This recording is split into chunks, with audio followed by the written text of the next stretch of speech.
All right, welcome everyone. My name is Vivian Yip, and I'm the founder and CEO of Hestia by Corporate Rentals USA. You're probably wondering why Hestia and why Corporate Rentals USA. Well, I have a marketplace coming up for you to list your properties, your midterm rentals, and Hestia is just a premium brand in that marketplace for those midterm rentals. When you become a Hestia home, you become part of a trusted network of high-quality homes with professional hosts. Midterm rentals to me is not just about creating beautiful spaces, but also to help other real estate investors find financial freedom through the powerful combination of hospitality, real estate investing, and in today's case, it's also EV charging. So Hestia is about gathering the best hosts with the best homes and marketing them under one brand to the businesses that use midterm rentals and temporary housing. Case in point, we have 2 leases that we're signing today for property owners that have one property, and we're really excited to be making those connections for them. Today, we have over 200 homes, mostly concentrated in Texas, and we have a certification program that relocation businesses like ALE Solutions, CRS, Temporary Housing, Sedgwick, and Temporary Housing Directory recognize. This certification program is a badge that says that your Hestia home has been inspected for quality assurance, cleanliness, and amenities. And we want to help those clients that have lost their homes and had to move out and provide them with a really safe space for them to be able to recover and heal from the traumatic experience of losing their home. I hear it all the time where people end up in properties that are dirty or missing amenities, and we just want to be able to create an amazing spot for them. So you can join our database by visiting our website at corporaterentalsusa.com. And if you want more details, you can schedule a chat with my team. With that said, I am honored to present to you Mr. Eric Broughton from OK to Charge, and we are going to be talking about EV charging today. Recently, I did a in-person podcast with the real estate divas out in the Dallas market, and we talked about very specifically, how do you avoid saturation? So we know that short-term rentals were a huge thing in 2021, 2022, and then now they're becoming a huge thing in the midterm rental space because of a lot of STRs not doing well in general. So how do you stand out? In my opinion, you can stand out with brand experience, with a brand strategy like with Hestia, and you can also stand out with amenities. And that is exactly what Eric is going to talk to us about today, is how do you stand out with amenities like EV charging? Eric, thank you for being here. He is the CEO of OK to Charge. Excellent. Thank you. Yeah, perfect. Thank you so much, Vivian. It's also my honor to be part of this group and to be associated with you. So we just met, about a month ago, and I think it's been great, just great conversation. And a little background on myself before I jump into the EV charging. Spent a couple decades earlier in the multifamily realm with RealPage, and then as of late, I built a company, actually short-term rental company, before the pandemic, and sold that to Expedia Group. So I ran a division at Expedia Group called Multifamily Solutions, rolled another group called Pillow, where we were working, and basically Expedia bought us so that Airbnb could not, because we were bringing the short-term rentals to multifamily. And then unfortunately the pandemic hit, so not a good place for people in multifamily to go in and out with COVID going on. So shut that down, and then I joined a company called Inhabit IQ and ran their residential and vacation divisions. But I'm an entrepreneur at heart, and I'm very much love creating new things. And I saw EV charging. Of course, I'm a Tesla owner myself, driving that, and saw an opportunity to manage EV charging. And let me share my screen here. And Vivian, let me know if everything looks. It looks fine. You can maximize your screen. I want to add that I also own an EV car. I got my first EV car in December, and I do a lot of driving between Austin and Dallas and Houston.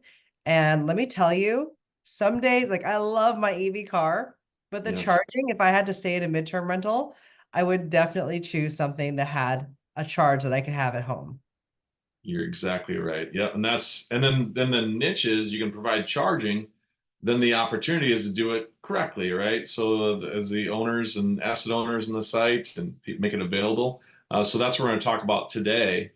And really, to your point, Vivian, I mean, there's millions of EV travelers in the US today, and this is growing. It's not, there's a lot of negative news, but that's just because it's not as huge as it was. It's still almost doubling every year right now. Now, obviously, you can't sustain that, but you look at California, kind of an outlier, but up to 25% of new cars sold are electric vehicles in California right now. That's just, think about that. One of every four cars sold.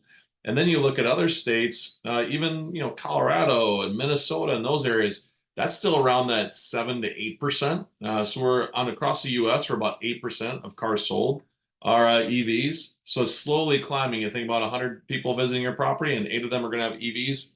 This is what's happening. And all these different vehicle manufacturers are making them. And there's no secret as well why they're doing that. One, it's cheaper to make an EV in the long run. Right now, as they're getting off the ground, an electric vehicle has 10% of the parts that an internal combustion engine has. Think about that. It's kind of mind blowing, right? To think about, you don't have to have belts and oil changes and filters and all these things that we just associate with a car are just gone. So it's really changing the dynamic of how you think about these things. It's really just a battery and a computer, and it happens to have wheels. And you're seeing this happening over and over. So we expect, and it's not me, this is the public data, but in the US, 48% of new car sales will be electric by 2030. So this is happening. And then again, you heard some negative news about Hertz and others. That's because they aren't prepared for this. They bought all these 100,000 Teslas. They weren't prepared. They didn't have charging stations at their properties, at their dealerships or rental agencies. They were not prepared for it, and they weren't thinking strategically about it. But interesting enough, now that they're selling those cars, because that's what happens when you buy and you do these rental cars, now you have more people that are buying a Tesla 3 for $20,000, $25,000, and they're driving around the US. And that's a perfect market for us as well, whether it's traveling nurses or someone just lost their home, they probably have an EV, or they might have an EV and they want to stay at your property. And there's some cities, usually drive-to markets. We kind of call them the smile states, is where you see the most of it.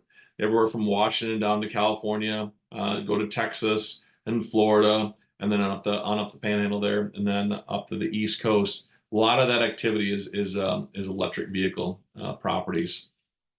And we'll talk about VR because we're kind of right between, right? We're right between like the rental section and we're the vacation rental, and then we're kind of between the long-term stays, right in the midterm. So we'll kind of talk about both here. As you look at Expedia and Airbnb, they actually have filters now for EV charging.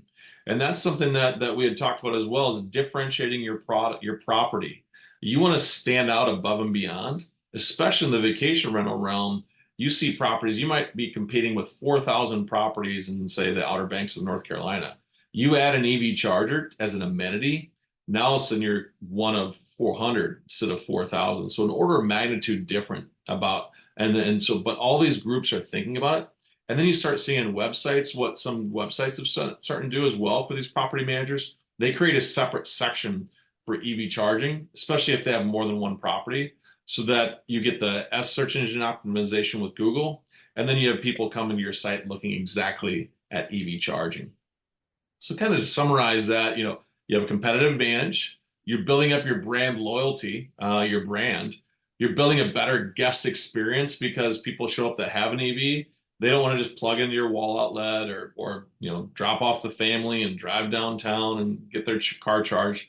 But this is something pretty wild. Now, this is for vacation rentals, but across the United States, a group called Beyond Pricing, they found 12.8% higher average daily rent with properties that had EV charging versus not having EV charging. So quite the uplift there. And then additionally is that, it used to be people that drove EVs were kind of high net worth individuals. Now you have basically everyone can afford an EV, within reason. So you're seeing more of that. But usually people that drive EVs, and you don't want to stigmatize ever, but that's kind of happens as well. They're a little bit more careful, a little more cautious about things. So you get that as well, less headache. But they're looking for that opportunity to upsell. All right, so with that, I'm going to pause a little bit because I'm going to shift gears. And I've been talking about EV charging. So what I want to do is kind of level set.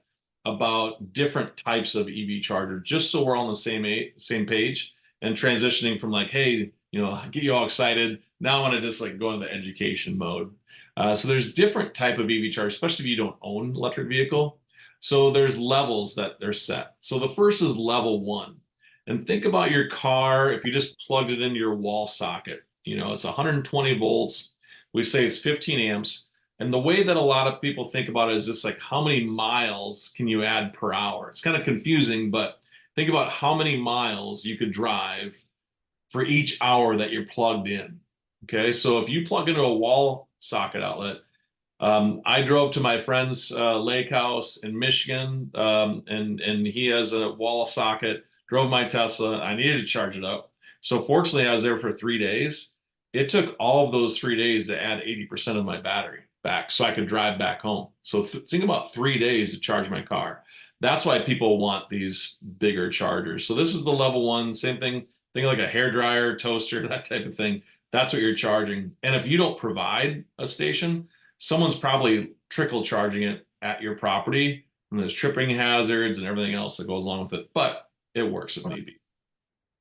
Then there's level 2, and level 2 is like 240 volt. Think of a hot tub or a electric dryer.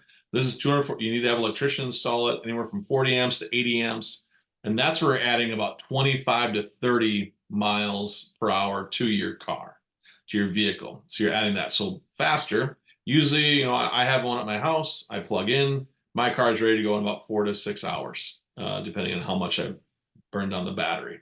And then you'll have the level 3. These are DC fast chargers. And this is what you see at the Tesla Supercharger stations or Electrify America. You go to Walmart. That's usually about 400 volts. These are big custom machines, 50, 60, 70 grand, plus the same to install them.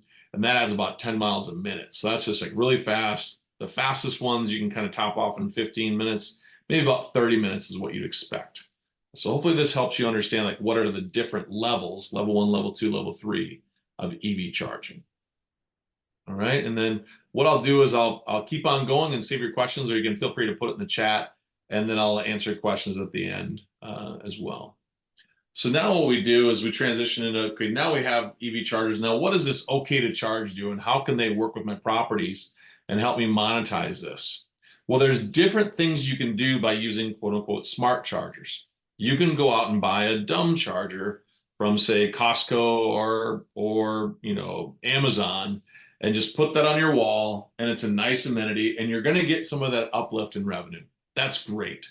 But what's going to happen is you're essentially supporting your guests or your renters to take your electricity faster. And if they're not covering that electrical cost, then you're eating those costs. So it's important to recover that. Plus it's amenity you can monetize, and it's good. So you can do multiple things. You can do a flat daily pricing. We have a part of our model, we could say, like we'll work with hotels and vacation homes. Maybe pay 25 bucks for one day for access it. Maybe pay 100 bucks for the whole week. Maybe it's 250 for the month. Just as an example to help you recover your costs. We can also do a per kilowatt hour. It's more like a gas station. Okay, you use 50 kilowatt hours, you're paying 20 cents kilowatt hour. Boom, you're paying your $10 to pay for that, that type of thing. Optional fees, you get connection. If you have a multifamily property or a resort or somewhere where there's multiple people staying, or a condo, you can do idle fees. So if someone just parks their car, lets it sit for 2 days, they're already full, we can charge them extra fees to move their car. And that's something like Tesla is normally used to doing as well. And then something unique to what we do, because we come from this industry, is access control. So that's where you could say, I only want people that have signed leases to be able to use this charger. Or let's say you're the owner of this property. You saying, hey, I'm paying electricity. I own this property. I pay for this thing. I should charge for free. Great. We'll set you up so you charge for free. All part of that access control in different ways. Like we even have a client that they say, okay, if it's an employee of the company, they get a 50% discount on electricity. If it's not an employee, they pay full price. So all these different models, and we can manage that with our software. It's very easy for the experience. They can actually get an email in advance. And this is where we plug in a lot of these property management systems, or they can show up and scan a QR code on the machine. And it could be a machine that we provide you, which we worked with Vivian. have a nice discount. We'll share with you all at the end. So you have that opportunity, or you can have some other smart chargers. We can see if we can put our software on there. But this is kind of the user experience. It's all mobile friendly. They don't have to download an app, which is really nice. Just no one wants another app to add on. And then this is what it looks like if we're plugged into your property management system. We can see who's staying, how long. We can manage all that access, and we can do this short as one night or as long as 2 years. So we have this all managed, all within our platform. And then if you own multiple properties or you're a property manager, you can see across the dashboard how much money you're making, how much electricity, who's using them, and who's staying and how long. So nice little platform there. And then something else we do is we actually take your pictures of your property, and if you want, we'll put this on this plug share and charge hub. And this is where EV drivers go around the country and they say, I'm going to do travel. Like Vivian mentioned, I'm traveling from Austin to Dallas, and I might want to stay at a hotel that has, or I might want to stay in a long-term stay that has EV charging, and they'll show those along the route. And then what we'll do is we'll do a link back. We'll do a link back to your property so that you can actually get that information there as well. So it's a really nice way to market it and get you more visibility to your property. And here's kind of things you experience. If you don't have a level 2 charger or something smart, you'll have this guest experience where it's taken them a long time. You don't have PMS integration. And this is actually the genesis of our platform. We had a client in Hilton Head, in the East Coast, Hilton Head. They had their own charging station, and they found out while they were gone for weeks on end that a random Uber driver was charging his car on his charging station while he was out of town because it was outside of his house. So you can monetize this, you can remote access it, and all these good things. And then here's kind of pricing. For a charger itself, we do sell chargers, or you can get your own as well. It's $600 for the charger. If you want to have a stand, so most of the time we recommend putting it on the wall, maybe outside your garage, or even a post-it area. And then we do a revenue share, so 80% to you, 20% to us, because we manage all the communication with the guests. It's $50 off if you use the discount code Hestia. Here's the link, and that'll be part of and we can email it as well later. Includes the first year of licensing for all this, so it keeps it nice and simple. And then this is what it looks like out in the field. This is on one of the stands. Here's what it looks like in someone's garage in Breckenridge. Here's the Oregon coast. Here's outside of someone's property. This one looks like in Florida. Here's Raleigh outside the home down here. Here's one side at the home in Florida.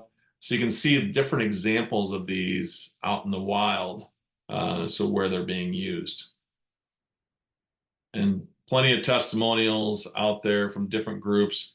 And then for next steps, I'm going to, of course, answer some questions, but you just go to our website, shop.okaytocharge.com. You can go Hestia, and it'll take you here. Or just if you go to buy, you can just click it as Hestia, and we'll help you set those up. If you have a bigger property, a bigger asset, let's say you want to buy 10 chargers, drop us an email, and we'll give you an even better deal. All right, so with that, I'll open it up and answer any questions that are EV. Hey, Eric, can you just go back to the last screen with the shop? I'm going to drop that in the chat. Oh, this one right here? Yeah. Perfect. We do have a question from Catherine. All right. Do you want to chime in? Hi. Will you do it in Los Angeles, California? Absolutely. We have clients all over the U.S. Actually, we have clients in the U.S. We have many clients in Los Angeles. You may be familiar with Balaciano. There's a property called Q Playa. And there's a couple of properties. We are managing about 50 of their chargers in this exact experience with them right now. So you install it inside my garage or outside? I own single family home rentals. So this is a really good question, Catherine. So we actually do not do the installations. We provide the hardware and the software. We will partner with your favorite electrician. So the electrician, we send them the specifications and they do the installation. So very good question.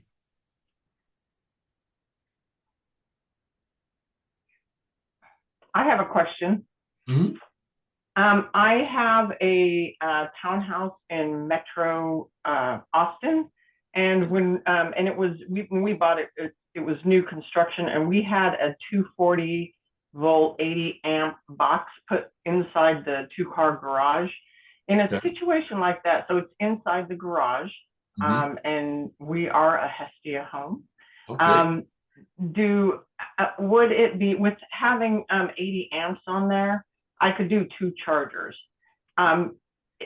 Generally, do you find that, especially in the midterm market, that there would be a need for having 2 chargers in one garage, or is 1 charger going to be sufficient? Is this a 2-car garage, or what kind of garage are we talking about? It's a 2-car garage. Yeah, I would stick with a single 80 amp charger. Yeah, it's because most of the I have it at my house, and I only have a 48 amp charger, and it's a 25-foot cable, so it's plugs into my car, plugs into my wife's car as well. So it's plenty to reach. And the nice thing about an 80 amp, you're charging your vehicle in about 4 hours, 3 to 4 hours, so it's pretty fast charge. So I would not recommend adding on another charger. Yep. And then so I think you're in good shape, and it's garage, so it's protected, and you don't have people coming and going very often. So yeah, I think you're in good shape, but definitely make sure when you post it and post amenities and everything, you're probably doing that. And have you found, Nora, correct? Have you found that you've able to land some clients with electric vehicles? Well, what we did in the construction phase is we had the builder put the box in. We actually don't have a charger set up yet. Oh, okay. Well, great. So, well, say I so have it's an opportunity for us to like customize what's going to be the best case scenario. Yeah, I have an 80 amp charger in stock and ready to go, and I can totally support you. So yeah, just let me know. And it's I still don't think you want to do 2 chargers. I think 1 is plenty. Yeah. I agree with that. We have a question from Jennifer Sung. Hi, kind of to piggyback off of Nora's question about putting in 2 chargers. My lot's quite big, and so I'm thinking, 1 charger by the garage, and then closer to the drive up, does it make sense to add like a stand charger for somebody who's not staying, but someone who's passing through perhaps to charge their car? Or does that model just kind of not make sense in a single family home situation? I'll give two thoughts. I'll address the last part first. If you want traffic, people coming and going to your property, then it does make sense to make it public facing and put it out there. But the thing to keep in mind is these are people that are probably going to sit in their car for 3, 4, 5 hours, or they leave it and go somewhere else and do something. If you're in an area where sandwich shops, coffee shops, that type of thing, it does make sense. If it's more of just a purely residential area, you probably don't want people that come and go there. Does that make sense? No, that's perfect. Thank you for the other, and then there's a second piece, and it sounds like I'm dissuading you, but I kind of am, because I want to be real about and pragmatic. That's why Vivian works with us, is because we're not just trying to sell things, we're trying to educate. So it's like the other thing that happens is the further you get from the electrical box, there's the charger, there's the software, that's one cost. Usually the more expensive part is the installation that we found. And the further you get from your junction box, especially if you have a stand, you usually have to trench, and that's where your costs start going up with regarding to electrical conduit and such. And then the post, you have to put in usually a concrete pad, and you have to put in bollards to protect it from someone, a big truck backing over them. So there's a lot more cost to have them stand alone. Thanks for that additional detail. You're welcome. We have a question from Jonathan Hong. He said, I recently installed a 50 amp Max NEMA 14-30 plug. Would I be able to utilize your chargers with this outlet? Yes, we recommend you hardware. Yes, you can use our charger for the 50 amp. We would provide a 40 amp, a little bit detail, but what you want to have is you want to have a charger that's 20% less than the amperage available. And that's because, and we saw this with some single family homes, that they did not install the charger rating correctly. If you just allow people to just plug into a receptacle, they've actually started fires, because an electric vehicle, if it's not rated correctly and you don't have the right wire gauge and the right device, it draws so much amperage. It's not, a lot of these setups are not, this infrastructure is not set up to handle that much amperage being drawn for long extended periods of time, and they're starting to have fires. So that's why it's important to have a direct wire, and then also have a charger that is designed for this reason. So long answer to a short question is yes, I would provide a 40 amp charger, which is exactly the cost we're talking about, this $600 with a $50 discount. And then on top of that, your electrician should install it, because it's only about 3 wires to plug in. So it should be a pretty cheap installation to get it done, but good that you have that at the amperage. Perfect. You did, so Jonathan wrote, did I waste my money installing this outlet? Unfortunately, yes, but the good news is the outlet is probably only 50, 60 bucks. So hopefully it didn't wear out too much. And the infrastructure wiring that they pulled is money well spent. So you should not be out that much. Yeah, replace it with a hardwired charging station. Yes. Perfect. I can tell you, in the Dallas market, I've been to Dallas probably 5 times this year. And every time I go up there, those charging stations are utilized by these rental car companies. Yep. It's so frustrating, because every time I go try to charge my car, I've got to wait for like an hour before I can even get in, then another hour before I can get out. So at that point, I was like, well, I might as well have just found a hotel that has a charging station. But guess what? There aren't any hotels with charging stations. Nope, that's exactly right. So, I think that if I was traveling with my family, it would totally make sense to stay at an Airbnb, even if it's just one night, because it saves me that huge headache of waiting for a charging station to come up. And they're only using level 2s. So I could be just catching them at the tail end of their charge. And if I get them right when they're starting, I could be there for a couple hours before I get my car in. And this is with like 3 different charging stations. If one is backed up, I'll go to the other ones and they're all backed up. So Dallas is an amazing market to get a charger. Exactly. And then in the summer months, you're trying to keep cool, so you're running your battery there. Chicago, where I'm based, we had in the winter months, there were some people that were waiting so long to charge their vehicle at the Tesla Supercharge charging stations, and that made national news. To your point, the rental car companies are using more and more of these charging stations, even though more and more are being built. But something that's going to be happening even soon as well is that Uber just did a deal with BYD of China. So you're going to see you're going to see more Uber drivers driving these electric vehicles, because they're driving all day. It's very cheap. No gas, no oil change, all that good stuff, and they're going to lease them out. So these public stations are becoming more and more.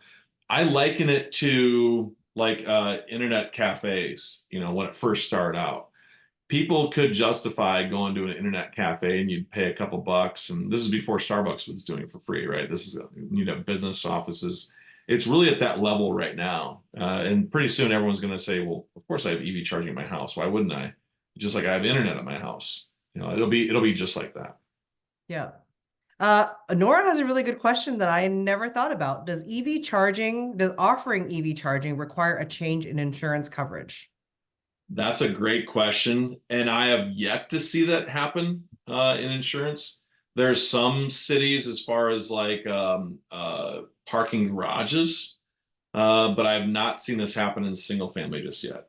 But I don't know if as a lawyer I'd put some disclaimers saying, not to my knowledge, right? So I've yet to see this.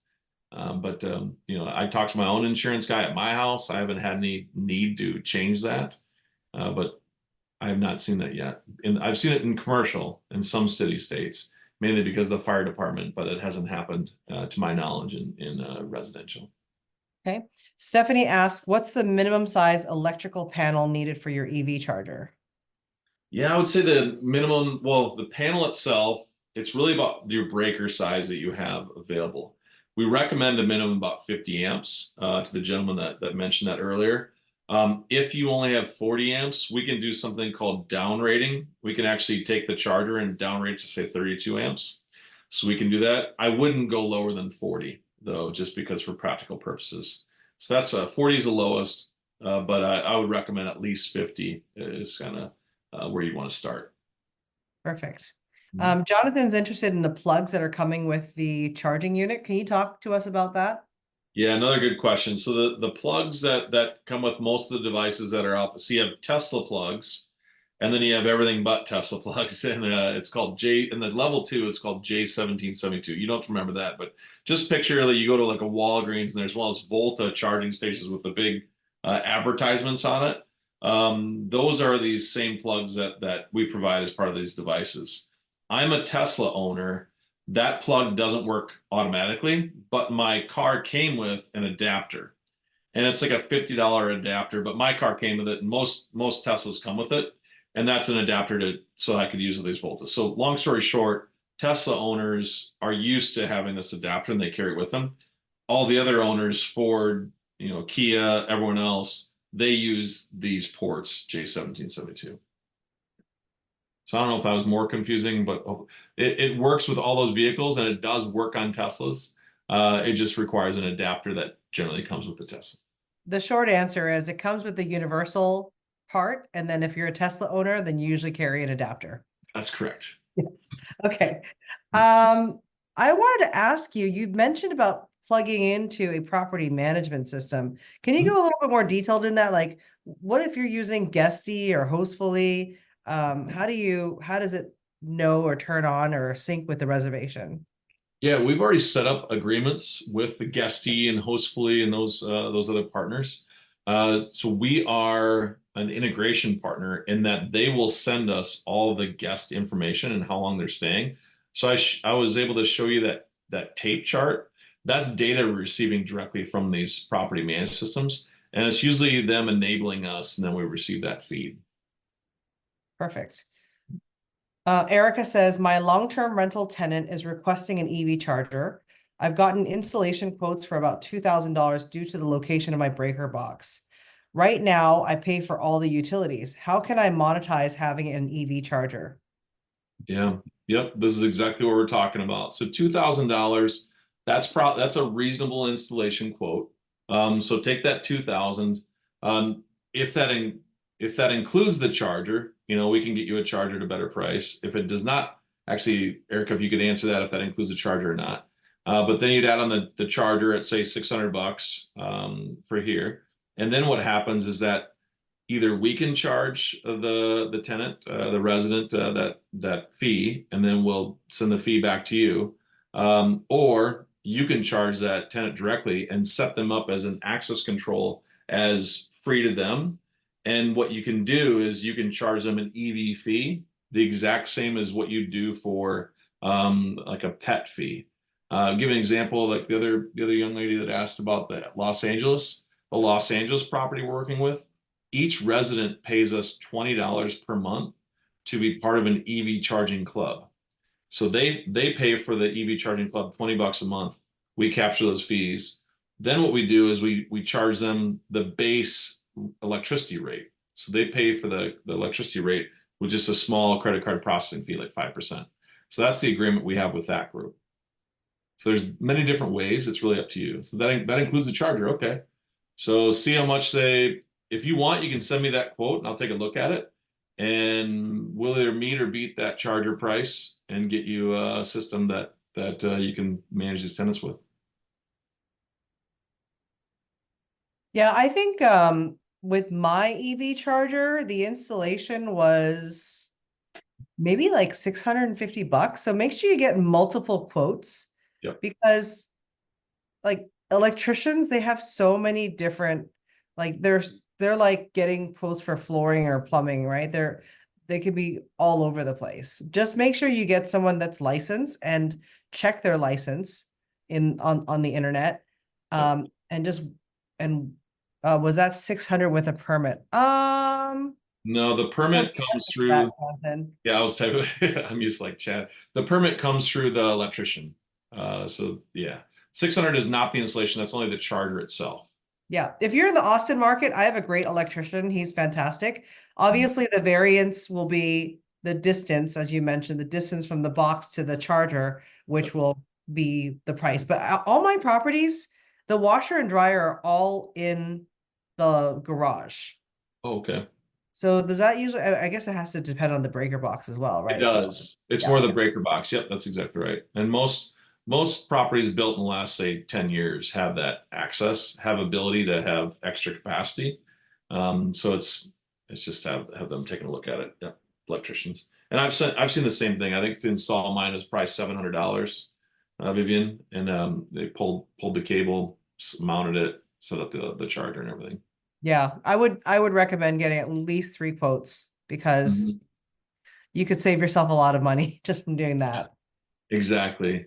Sorry, I'm getting ahead of myself. There's the question about the discounts. It definitely varies city, state, groups. There are discounts, and even more than discounts, there are rebates and incentives. So definitely, we have some links in our site, but yeah, a good place to go is to your local utility. And we're seeing some of those groups actually give a rebate or incentive of $2,000 for that. So definitely take a look. Yeah, I just dropped it. That's a really good point. I just dropped it in the chat. For those of you that live in Austin, Austin Energy has a rebate program where they give you a rebate on level 2 charging up to 5,000 for businesses. So I don't know if your Airbnb is considered a business or not, but Generally not, but it's worth a shot. it's worth a shot. I dropped the link in the chat so you can kind of take a look at that. But there's also a home EV charger rebate for level 2, and that is for $1,200 for open charge point protocol stations, and then 900 for non-compliant stations. And the charges we provide are open charge point protocol, OCPP, they are. So our software actually works through OCPP, and that's where we're able to manage and perform these tasks. So $1,200, there you go. Yeah, and as far as I know, Eric, are you guys the only company that's offering this software product that allows you to make money off your charging? Because I know I've been looking at this for about a year. Yes. See if there's anybody that's innovative enough to do this for Airbnb hosts, right? Yeah. And when I ran into you guys at the IMN conference, I was like, this is genius. Yes, we are the only ones doing it. We are talking to some other bigger players, as you can imagine. But yeah, we've been doing this for over 2 years now as well. Everyone from Costco to Vacasa to iTrips and V-Trips. We just started a deal with Elements by Weston, Best Western. We're in with Greystar, the largest property manager in the world. We just went live with 6 of their properties. So yeah, we're the only ones doing the monetization in this manner and thinking about the guest and resident experience first. Yeah. 100%. And Cheryl says, will I receive the replay? Yes, you can get the replay if you were able to register. And what do you advise if I don't have a garage in my MTR? I can answer this one. So I have a circular driveway in front of my house, and my garage is in the back of the house. I never park in my garage. I always park in my circular driveway, which is not a garage, it's just a driveway. So we have a box that's attached to the wall on the front of our house. And honestly, it's not that ugly. No one even notices it because when my car is parked in front of it, nobody can even see it. Right. And I'm going to bring up this screen share again. And as you can see, plenty of them are outside. And that's why it's really important to get, these are NEMA 4 certified boxes. You know, this one's indoor, but it's in Breckenridge, Colorado. This is also very high altitude, very cold weather. Here's one in Raleigh, North Carolina outside. These are robust machines. Yep. And they're very enclosed. So yeah, yep. Definitely able to have it outside the garage. Any other questions? Okay, you want to pull up that link again? If you guys missed it, it's the discount code. It's $50 off right now with the discount code of Hestia. That's a fabulous deal. I'm planning on getting at least 1 unit for one of my properties in Leander because it's out in the suburbs. So I feel like homes in the suburbs have a really big opportunity because they don't have that quick access to just go to the local Costco or go to the local store to go charge their vehicle. Or Or they have to, if it's an insurance client, they would have to drive back to their main property to go charge their home. Right. While their home's being repaired. I don't know. It just seems like logistically, it feels like a no-brainer if someone had a midterm rental and it had EV charging. Because time is money and people forget that.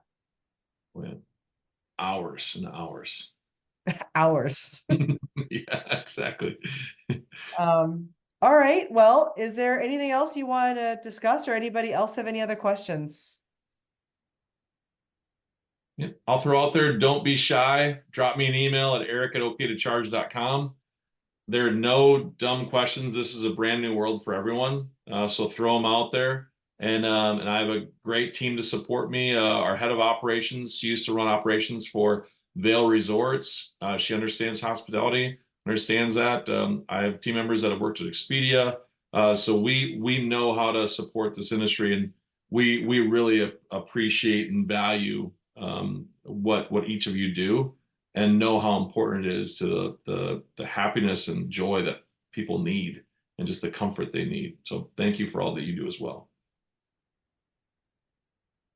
Awesome. Thank you so much. All right. Nice to meet everyone. Hopefully I'll talk to you soon. Sure. Thanks Thanks, so much for Eric. the opportunity, Vivian. Take care. Bye-bye.